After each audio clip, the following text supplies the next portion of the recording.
Okay, thank you everyone for joining us. My name is Sarah Lane, and I run the Southern Vermont Economy Project out of the Office of the Brattleboro Development Credit Corporation. And we're here today to learn about communication union districts. I have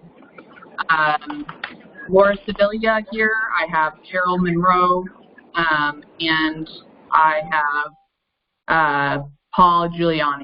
And we are here to talk about the communications union district, which I know I think a lot of people are really interested in. We have about 24 attendees on currently, and we're just going to jump right in so we can use the time as efficiently as possible. These Knowledge Bites webinars are part of the Southern Vermont Economy Project, and the goal is to provide this very sort of straightforward information for anyone that's searching for more resources and connections around specific topics. So in this case, you know, it is Communication Union District. The structure of the webinar is about 30 minutes of presentation, and then we will have the option for people to ask questions, and we will be recording this. So if people are wanting to watch this at a later time, they will be able to do so. Like I said, the sessions are archived. I will send this link out, and I also have some documents that I can share with everyone that's on this call that I'll bring up on the screen. I'll share with you after we get off this call. Okay, so I'm going to hand it over to Laura. Laura, can you hear us? Okay. Can you hear me, Sarah? Yes? Sure can. Okay, great. So good afternoon, everyone. My name is Laura Sibilia. I am the Director of Regional Strategies here at the Brattleboro Development Credit Corporation. I also serve in the Vermont Legislature during the legislative session. I serve on the House Energy and Technology Committee. We have seen across rural America, including Vermont, that for-profit national corporations have not built out our modern telecommunications infrastructure in rural areas because it was not profitable. This has become an urgent issue in rural America, where the ability to call for help is being jeopardized due to states facing federal preemption on broadband issues, the Federal Communication Commission's continued efforts to deregulate the legacy copper telephone networks, as well as the cost to maintain and repair those aging copper networks. This year, the Vermont legislature passed significant legislation to begin to assist our municipalities in ensuring their towns have critical communications infrastructure, which is needed not only for public safety, but also for modern life. The CUD structure, the Communications Union District structure, is an effective means for towns to deploy broadband deployment across rural Vermont. And we are so fortunate today to have folks on the call who can speak to this CUD structure from experience and from a place of success. So we'll get there pretty quickly. The Communications Union Districts are defined in Title 30, Chapter 82, of Vermont law, and that took place in 2015. And Sarah can send the link out to that statute. I would advise folks to get acquainted with that. The principal purpose of a CUD is to help bring about the construction and operation of a network within a group of towns. 2 or more municipalities are needed to form a communications union district, and they do that at a regular or a special town meeting. Each member town appoints a delegate to a governing board for that CUD. And that board sets the policy, approves the budgets, etc. And each member's town, their delegate, has one vote on that board. After a CUD is formed, other towns may ask to join, and they can do so with a vote just simply of their select boards. And that those towns joining also has to be approved by the governing board. A CUD has many of the same powers as towns, which we're lucky to have Paul Giuliani, who can speak to some of these questions that folks may have. CUDs do not have eminent domain power or taxing authority.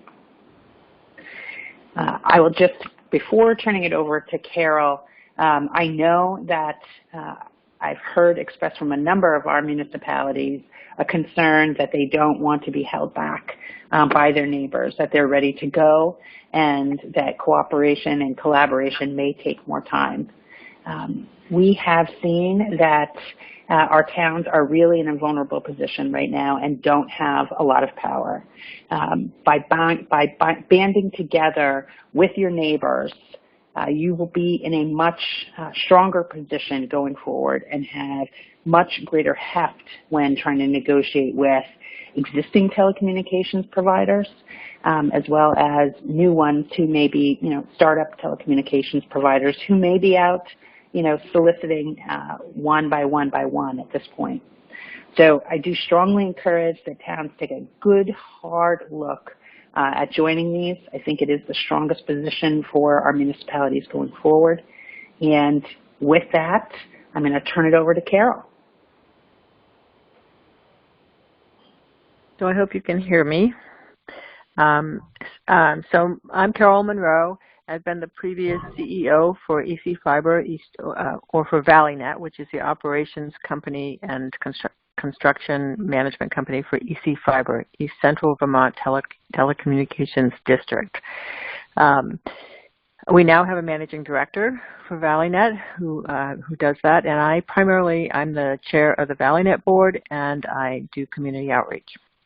So I can tell you that EC Fiber was formed in quite some time ago, but around 2008. But it was formed as groups of towns getting together under interlocal contracts. There wasn't any such thing as a district at that time. And it did allow them to grow when they started to finally build and raise funds and build in 2011 to grow their district, to grow their entity to about 1,000 customers and about 250 miles of network. However, that structure is an issue for the municipal bonding agencies. They just didn't understand what that was, but they do understand what a sewer district or a water district looks like, and this communication union district was something that they could get their head around and really understand what its purpose was. So EC Fiber itself is a district of 24 towns. Its average density is about 14 premises per mile, and the average take rate is about 5 to 6 premises per mile. It currently has about 4,100 customers. About 1,000 miles of network has been completed. It does take advantage of some of the VTA fiber routes that were built in much earlier, in around 2013, and so it does have about 110 miles of that kind of a network. Our experience is that it costs about $30,000 a mile to build a fiber network, which includes 6 customer drops. So that's just sort of some factual information that we have.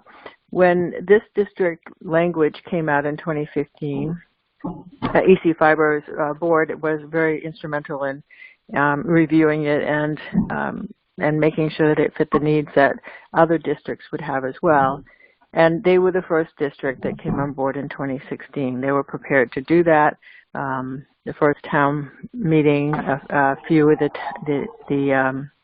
towns already associated with EC Fiber voted, and the others all joined by their vote of their select board, and all 24 towns continued to be a part of what they knew of as EC Fiber. But one of the advantages of being a communication union district or a district of any kind is really aggregating the demand for services. in rural areas, it's very hard to provide a great service, a fiber to the home service, at a cost that a single town just could not afford to pay. But yet when you mix a number of unserved areas and cabled areas together, when you mix the density so that the most rural towns, the smallest towns, are mixed in with those that are a little bit larger, then it allows for the entire district to be an entity that's attractive to an operator.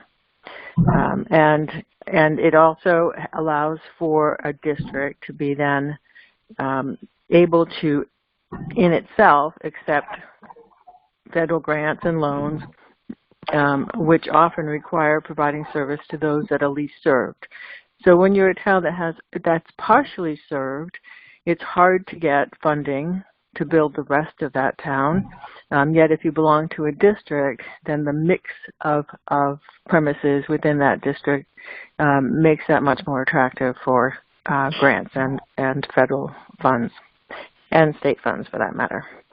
And so those types of things are important. The other is that if we allow the carriers and some others that are existing carriers, but also others who are trying to sort of pick off one town at a time, that those towns that can meet their return on their investment, then we're going to end up with towns that are completely left out. And so when you have a district that includes both those towns that are attractive and those towns that are more rural, then all the towns can benefit from that and the entire region will benefit.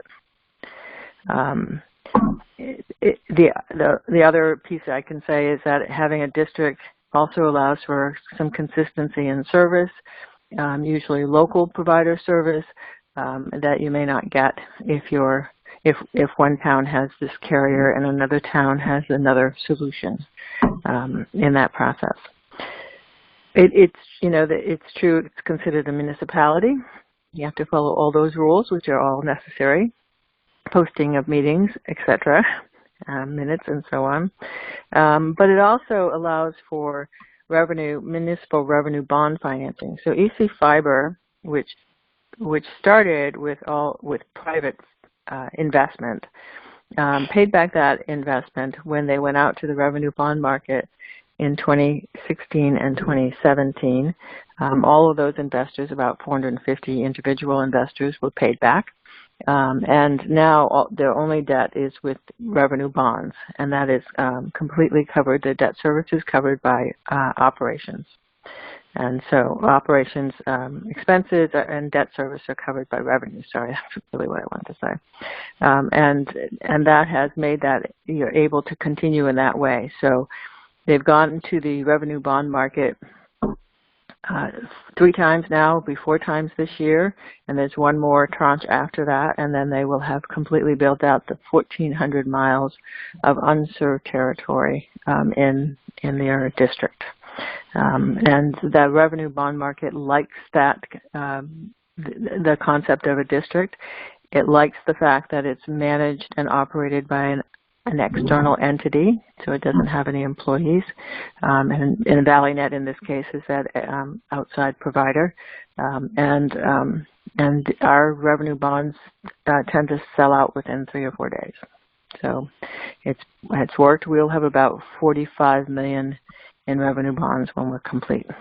And revenues do cover debt service and so on. And there's no, the towns are not on the hook for any of it. Individual towns are not. And it's really the revenue of the district that backs up those bonds. I think that you might have many questions, and I'm certainly willing to answer them. But I think that the formation of a district is critical to making sure that all of Vermont gets the service that they need to have, and not just individual towns, which is the way it's been done in the past. So let me know if you have any other questions or concerns. Great. Thank you so much, Carole. Paul, are you there? I'm here. Wonderful. So, Paul, if you want to take a couple minutes just to sort of explain your background and your interest in this, and then we can open it up to people's questions. For people who are on this call, questions should be asked in the chat function, and I will read those out. If you have questions for any of the three people who have spoken, please let us know, and we'll hopefully get those answered for you. So, Paul, why don't you go ahead and introduce yourself and give a little background. Thank you. Paul Giuliani in Montpelier. I practice law here, and my concentration over the last almost 50 years has been in municipal representation, municipal finance. And just to continue Carole's remarks, I think it's nice to kind of set a context here. As has been said, the East Central Vermont District is the first communications union district in Vermont. As I understand it, at present there are 3 other CUD initiatives in various stages of progress. There's one up in the Northeast Kingdom that I think is pretty much at the kind of a planning stage. There's one in Central Vermont that has been organized and is taking some preliminary steps towards developing a communication system. And then as you folks in the southern tier towns, there may be some more out there. I know that over in northern Chittenden County, there are a couple towns that are getting together, and they may have actually gotten together at this point. And the reason I think context is important here, as I said, East Central Vermont, EC Fiber, proceeded towards developing its own charter and going to the legislature and getting legislative approval. But into that process, it became apparent that the approach really should be to get from the legislature enabling legislation, an enabling act that every Vermont town and city and village could follow in creating their own union districts. And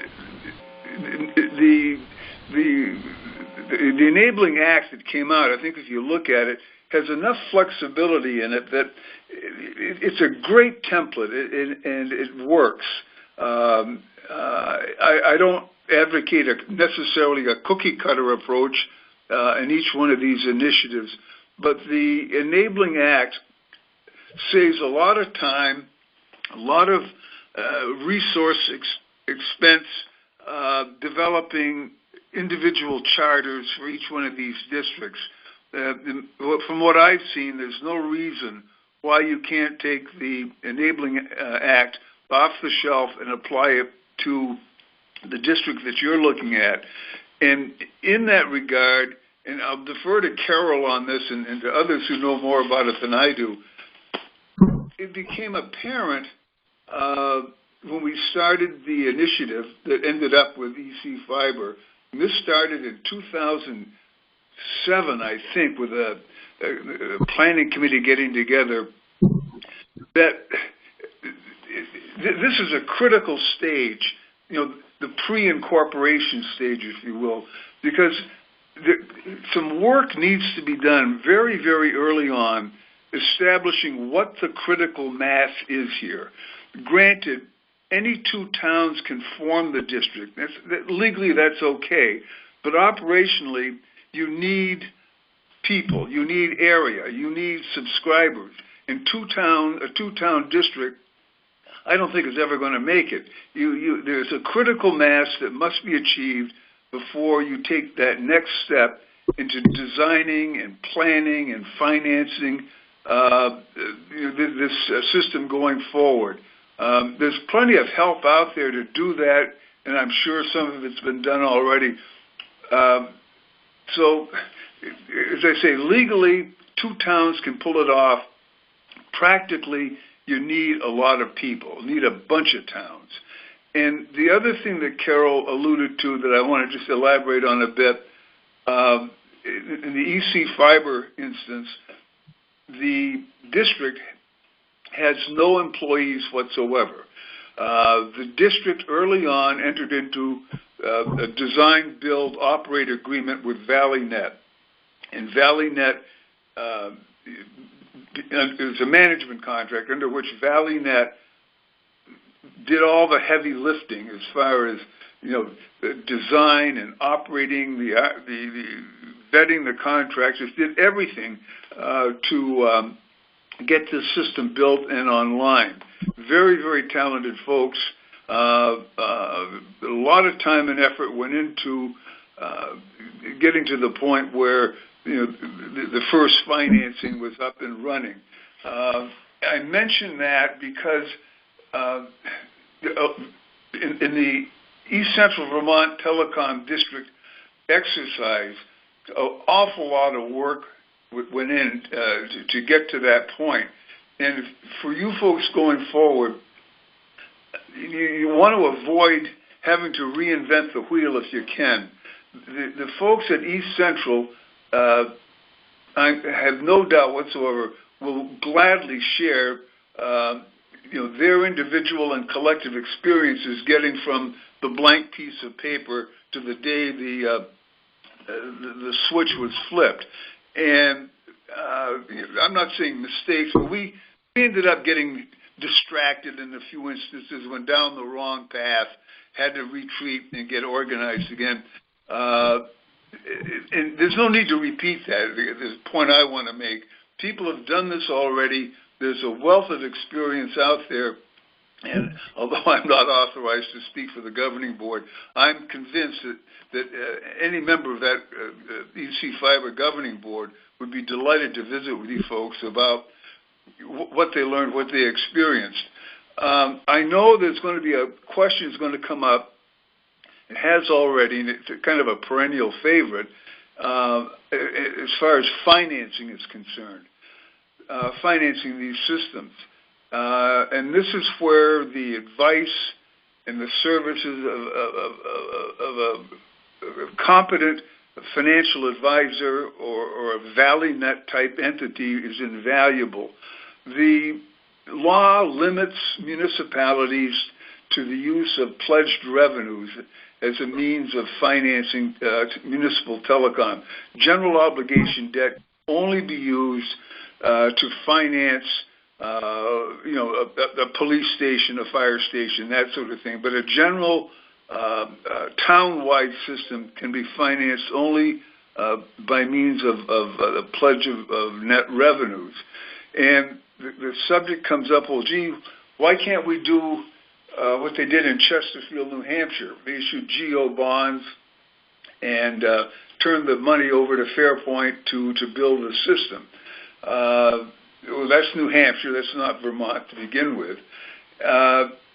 Secondly, the Vermont legislature, wisely, views these municipal telecom systems as a proprietary, a business enterprise. It's true that some municipal utilities can be financed with general obligation debt. The classic examples are municipal water and municipal sewer.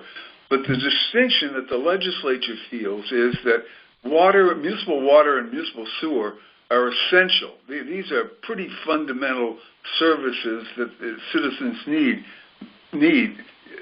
Can the same be said about telecom? I don't know. It's a huge policy question. I know it's going to come up again in the legislature this year. And there are two sides to this coin, and maybe some compromise will come out of it. But for your purposes at this stage, think in terms of financing using the net revenues of this system as security to build it out. It has worked. As Carole said, the EC Fiber District, we're on our fourth revenue bond issue, closing next month. In the aggregate, by the time the last bond issue is closed, which would be early 2021 or late 20, there'll be something like almost $40 million worth of debt out there. So it's doable.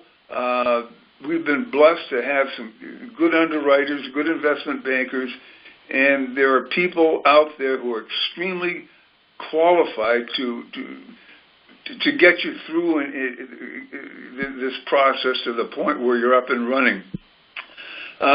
Anyhow, I'm delighted to address any questions you folks may have. I don't know if I have the answer, but we can sure get it for you. And my final thought is that it bears reiterating. This road has been traveled before, and you really, in my estimation, you really should take advantage of what the 24 ECF towns did and kind of emulate and follow its lead. I think the template really works. Well, it does work. We know that. Thank you. Great, Paul. Thank you so much. We do have a lot of questions coming in. Before I start asking you the questions, I did want to introduce Rob Fish is on the call. He is the newest staff person at the Department of Public Service, and he is available to help towns sort of work through these issues and work on CUDs. And so his number is 802-522-2617, or you can reach him via email at robert.fish@vermont.gov. So just want to put that out there for a really great contact at the state. So for the first question, let me just scroll back up. It's a true or false question. Town meeting vote required to form CUD, but after formation, new members can join simply by vote of select board. Is that true or false? That's correct. That's correct. Great. Wonderful. Thank you. The next question is, why is it better to start a new CUD rather than join EC Fiber? That's a good question. Thing that prohibits towns. Look, you got EC Fiber in the middle. That's already up at the CUD. Two things could happen. One is a town could vote to join EC Fiber. That's fine, becomes a full-fledged member. Also, the town has the option of contracting with the CUD for telecom services within the town without actually being a member. It's essentially a subscriber. And that town's subscribers, they're integrated into the system. The town does not become a member. It doesn't have representation on the governing board, but its inhabitants do get the benefit of the telecom services. That's a policy question. I guess the answer is, it depends on what the town wants to do. Well, and I'll add to that. There we go. Okay. In that ValleyNet, which is the operator for EC Fiber, is located in Royalton. And so when we think about operating outside of our purview, and particularly as I look at southern Vermont, the one thing that we need to really understand is that's like a 2-hour truck roll for every installation and for every maintenance concern. And so there's sort of this limitation about how far we can stretch the ValleyNet employees and vehicles and maintenance. And would you want that? I mean, that's like, that to send a truck out for 2 hours to get to a location and 2 hours back is just not feasible. In addition to that, there are other operators that I think are interested in operating these districts. Some are the ones that you already are aware of. Might be in your backyard. They might do a wireless network today, or they might do a cable network today. They might be interested in doing that district. And then many of the towns in southern Vermont have been hearing from other entities who are interested in doing their town, but would also be interested in doing a full district. So I think that there's such a thing as too big, just like there's such a thing as too small. You want to make sure that you have enough homes and businesses or premises to get the required take rate to make it possible for success. On the other hand, you don't want to be too big, because the larger you are, you're not going to build it all at one time. You're going to build it in probably 250-mile increments. That's probably the most the utilities can handle, by the way, on the poles. And so with that in mind, the larger the district, the longer it's going to take to build out the full district. So there is a happy medium in there. And if I were to say what that is, I'd say anywhere from 8 to 10 towns to 20 towns. Once you start getting over 20, we're at 24. It's a little bit more difficult to manage and takes longer to build it out. Great. Laura, did you have anything you wanted to add? I did not. Okay, great. So we'll move on to the next question. Yep. Sarah, one more comment yeah. on that, if you don't mind. Yeah. It's that you can. It's very easy to start with, say 4 to 5 towns and grow it to 10 or 12.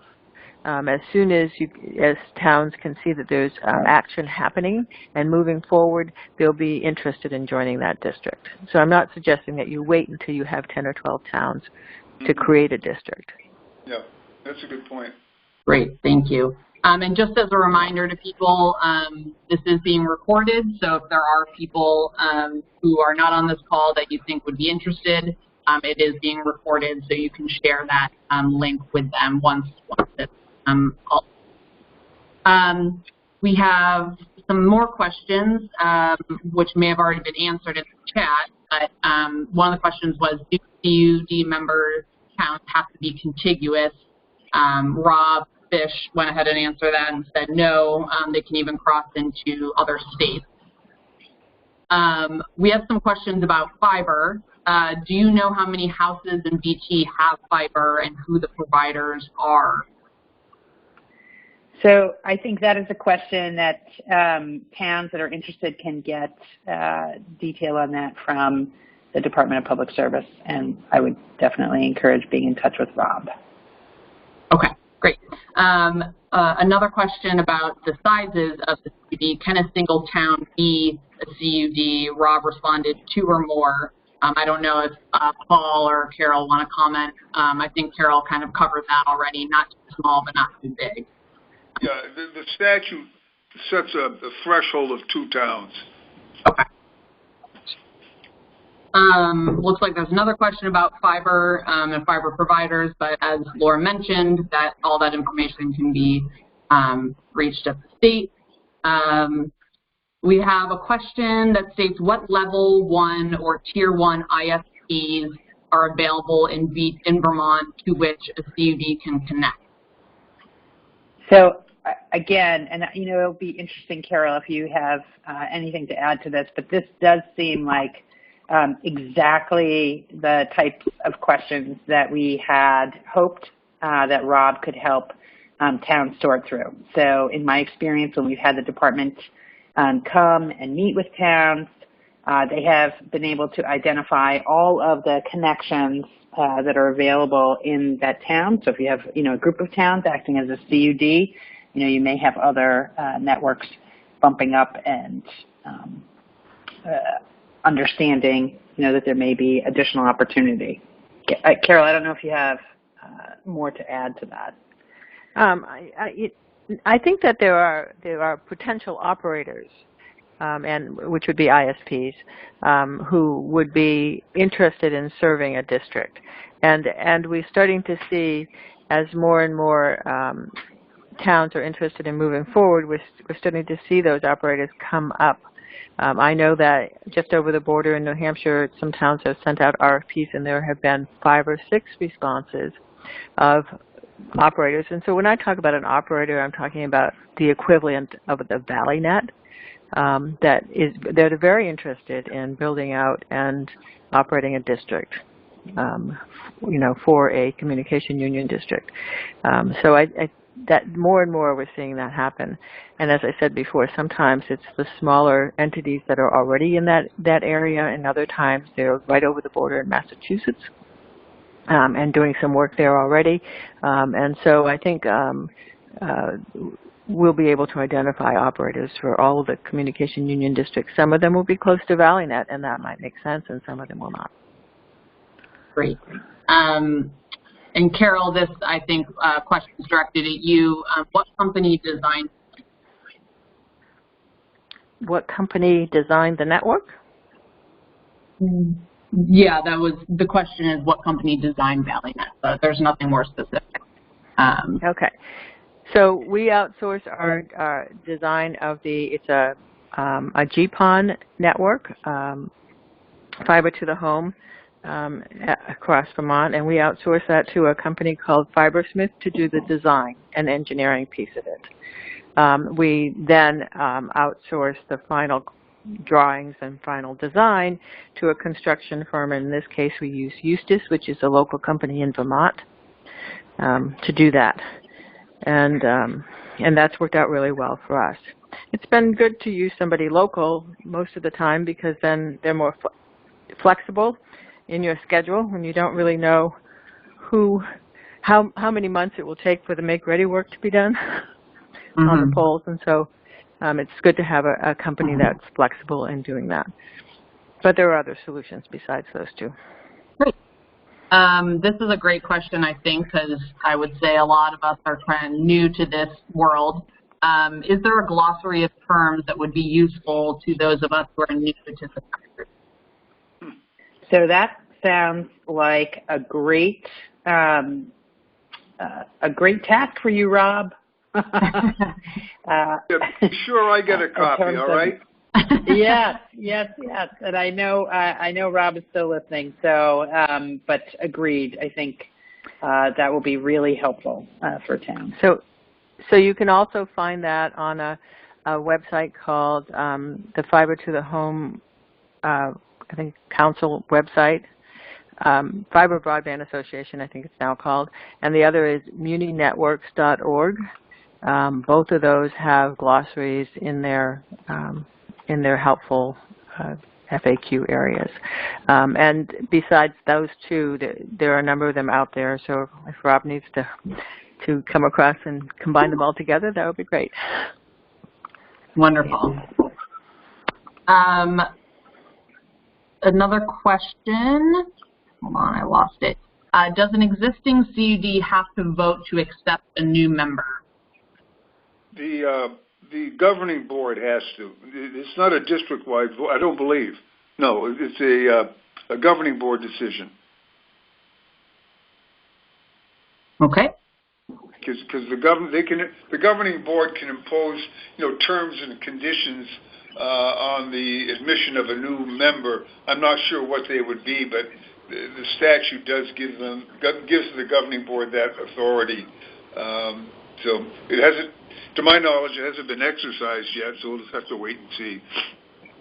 Great, thank you. There have been a number of towns who have approached EC Fiber in terms of joining EC Fiber. There are towns that are adjacent to the EC Fiber footprint, and so EC Fiber has formed a governing board committee to start to look at that. They're not ready to do that quite yet because they really want to make sure that all those underserved areas have been provided for, but we're getting close to that. So they're looking at how they might accept other towns or even partial towns into their district. Yeah. Great. The next question is about who are all of the possible operators?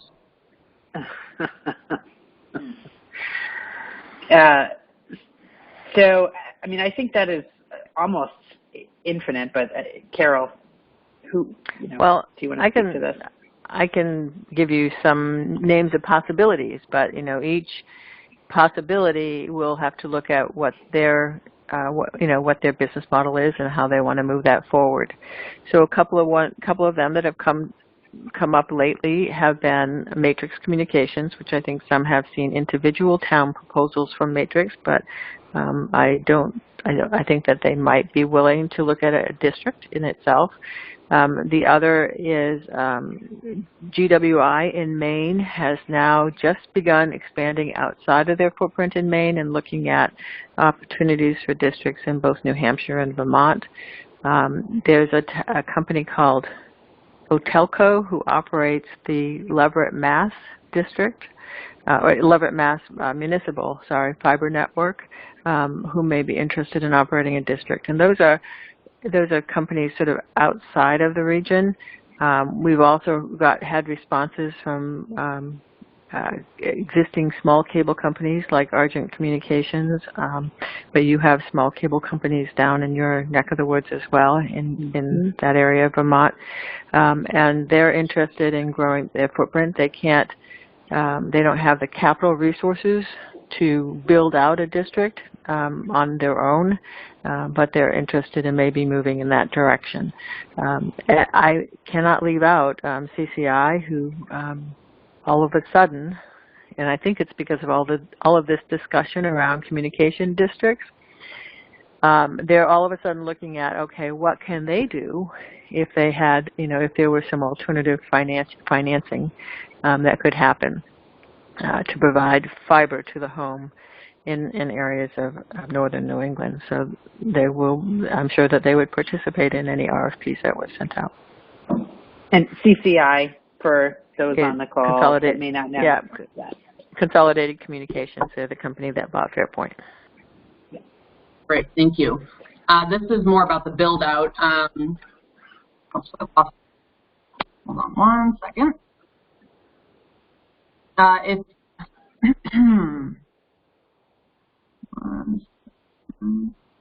If building out a new fiber network, would it not make sense to go underground to avoid weather-related outages? That's a great idea, but in Vermont, it's not practical. It's the same as New Hampshire is the granite state, and Vermont has the white and the green mountain state. And so with all of that mountainous and rocky terrain, it's very difficult to do a complete underground construction, which is why we have to make sure our pole our pole attachment rules are in our favor, because inevitably you'll be attaching to the poles. In the Midwest, in some places where you have flat soil, you see flat areas. You see, they take the tractor and they just trench it and run the conduits underground like this, because they have no problem with that. And here there are issues. Any subscriber who's had to put underground in for their conduit to attach from the pole to the house, every once in a while we hear, okay, I'll dig that trench myself. And they get done, one weekend of that, and they're calling the contractor. Because there's just so much rock and shale and really ledge in our area to make that impractical. Mm-hmm. Are there examples of studies or guidelines that get at the critical mass question that Paul brought up? Who does these sorts of studies? Are you asking at what point does the business plan make sense? I believe so. Okay. So I do think that comes out of a feasibility and business planning project. And determining where to build first should come out of there too. So you're looking at all of the premises and where they're located, and what are the potential take rates, and how do you build the first tranche, the first group of premises in order to start to bring in the revenue. And that should come out of a business plan. And so to add on to that, the legislature did include this year planning grants for this purpose, as well as Rob Fish, who we have referenced a couple of times. So these are called Broadband Innovation Grants. You can reach out to Rob at the Department of Public Service, and those will help municipalities working together as CUDs, hopefully, to put that together. Great. I'm just trying to get back to the question. So back to the question about sort of the tier one question. The person who asked that said, my question for the tier or about the tier one stuff wasn't so much about the ValleyNet of the world, but the level 3s, AT&T, NTT, etc. Cogents of the world that CUDs could connect to. That's the question. So it sounds like what national providers, what large providers for backhaul. Yeah.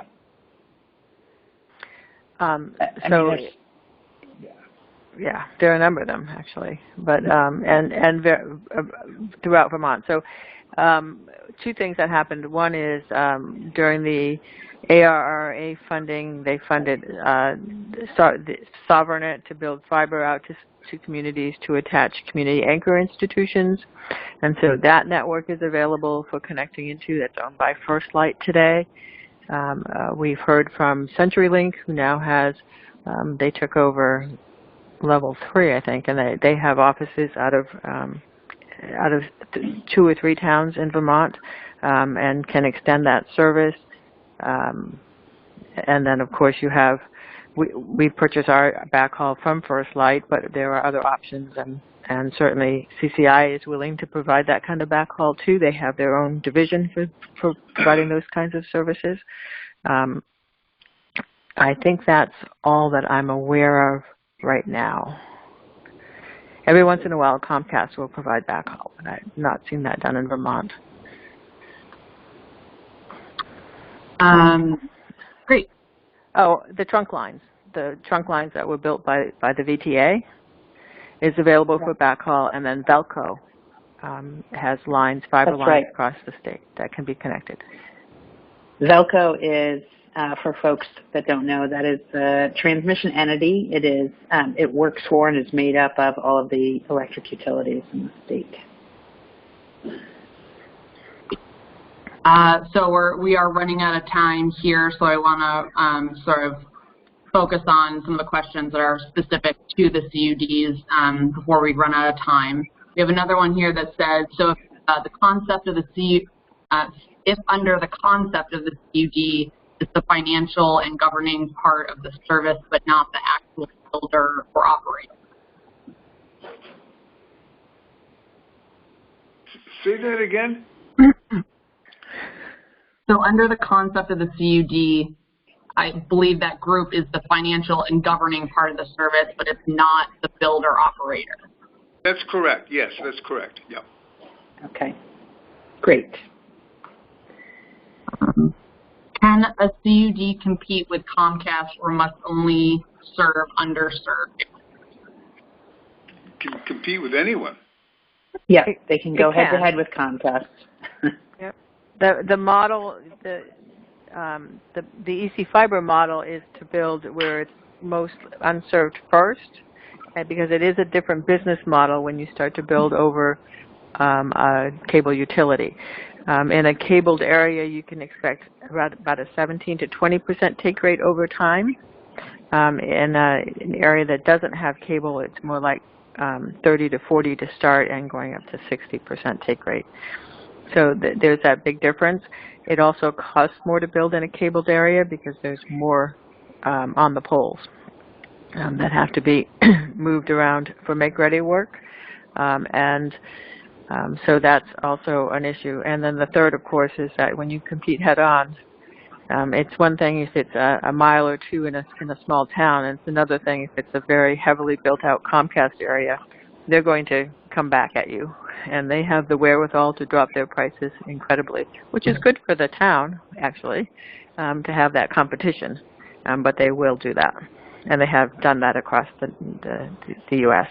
in areas that have built out new districts or new fiber plants. Next question is, what guidance is available for towns to authorize participation in a CUD? Will someone like the Wyndham Regional Commission coordinate the formation of the CUD, and if so, when? It could, because I'm just thinking back 20 years, the regional planning commissions were the coordinating the action agencies when a lot of these solid waste districts got formed. So there's an institutional history with the RPCs, but that would be, in my mind, a very logical leader, if you will. They certainly have the resources to do it and to coordinate things. So we have on the call, I know Windham Regional, I believe they're on the call. And Carole, maybe are you prepared to speak to the work that you all are doing with them, or should I try and summarize that? Well, we've been working with Windham to put forth a feasibility and planning grant at the state level. So we put forth a proposal with RISI, which is the Rural Innovation Strategies Group out of Heartland, Vermont. And the idea being behind that would be to look at the CUD structure and which towns would make sense to be joined together, and perhaps more than one communication union district, and to help with that process of getting that done during the feasibility and planning stages. There are also, I will note the questioner, I'm not sure what town they are from, but I know there are 4 towns that are meeting, Reedsboro, Whitingham, Wilmington, and Halifax to talk about this. And there are a number of other towns that are interested in talking about this. So if you are looking to be connected, Windham Regional actually has been receiving interest, expressions of interest, names of people that are interested on behalf of the Windham County Legislative Delegation, which put an information session together this summer. And so they may be able to help connect you either to folks that are interested in working on this in your town, or neighbors to your town that are interested in working on this. And I am so pleased that we have Windham Regional working with RISI and looking at the whole county. But I do want to encourage municipalities to not wait for that to happen, to reach out to their neighbors, and just start talking so that you can be really fully engaged when that planning process matures. Great, thank you. All right, we I think have time just for 2 more questions here, so we're not going over time. One is about a business plan. So is there a template for what a business plan would look like? I think that's very dependent upon what, who are the towns, what's already there, what services they have today, how many premises there are, and how connected they can be. And so it's really, and what their take rate be anticipated. But one thing that towns can get started on, or a new district can start to do, is certainly do a survey to determine what those types of, who's interested, to really define who's interested in taking service if it were to occur.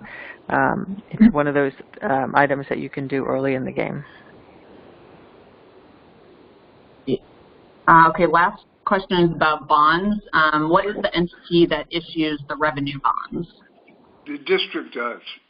The bonds are issued in the name of the CUD. The governing body? Yeah. And those revenue bonds, they do not require electoral approval. In other words, the voters don't approve the issuance of revenue bonds in this situation. Under the Enabling Act, that's a function of the governing board. Great. For our speakers, is there any closing comments that you want to leave behind with everyone in attendance before we sign off? No, so this is Laura, and I would love to just encourage all of our municipalities and folks in our towns that are on this call to be in touch with Rob at the department. We understand that this is a big undertaking and are looking to provide as much support as possible. And I think that I will reiterate again, I think you are stronger working together than responding, than making individual deals with single companies. You certainly can do that, but I think that you are much more in the driver's seat in terms of the service and quality over the long term that you provide if you are working together in a CUD. Yeah, let me just echo that statement. Based on experience, we wouldn't have an East Central Vermont telecom district but for the fact of 24 towns joining together, because just it's the mix, the demographics, the geography. Yeah, theoretically it's possible to have 24 separate little telecom systems, but Laura's spot on. There's strength in numbers here. It's been demonstrated. And I would agree with that. I think that you're more in the driver's seat and more in control by forming a district. And I also would add that if anybody has any questions going forward, or they just have to send me an email, I'd certainly answer them or give me a call, because I think it's important that we move the districts forward so that we can move the funding forward. And likewise, Sarah, if somebody's got a question on the legal side of this or the financing, give me a holler, drop me a note. I'm glad to share what I know. Sarah, I have a question for you. When we post this, will the questions be in as part of the recording? Will people be able to access that as part of the recording? It only records audio and screen share, so it doesn't record the chat. Okay. So all the questions that I asked out loud, people will be able to hear. Okay. And I will, after we get off this, I will send an email to everyone that has been on, that attended today. I will include in that a link to the recording. I will include contact for Paul, Laura, Carole, and Rob. We can go from there. And, reaching out to any of the speakers who are obviously very open to answering any questions. And we look forward to, convening more of these to move the needle for CUDs in the area.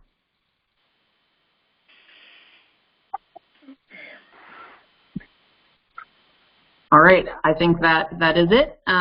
Please have a great day, and we will hopefully talk with all of you soon. Good. Well, thank you very much. Thank you, everyone. Take care. Thanks. Bye-bye.